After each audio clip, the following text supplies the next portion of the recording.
বাঙালি বললেই একটা পরিচয় খুব সুন্দর করে বাঙালির সঙ্গে জুড়ে যায়, সেটা হচ্ছে মাছে ভাতে বাঙালি।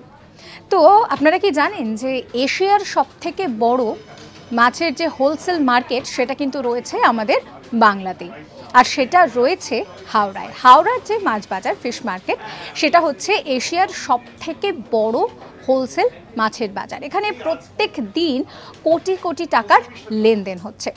এখানে আপনি যদি একবার যান তাহলে আপনি কিন্তু সব রকমের মাছ পেয়ে যাবেন, মানে রুই কাতলা স্যামন থেকে শুরু করে যে কোনো মাছ আপনি এখানে পেয়ে যাবেন।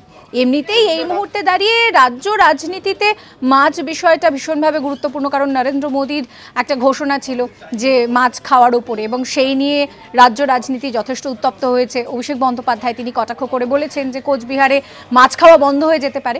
কিন্তু বিষয়টা হচ্ছে যে মাছে ভাতে বাঙালির সবথেকে বড় মাছ বাজারও কিন্তু রয়েছে বাংলাতেই, এবং একটা সমীক্ষা বলছে যে এই মাছ খাওয়ার ব্যাপারে পশ্চিমবাংলা রয়েছে চতুর্থ স্থানে। এরকম সমস্ত কন্টেন্টের জন্য অবশ্যই সাবস্ক্রাইব করবেন আজ তাক বাংলার ইউটিউব চ্যানেলকে।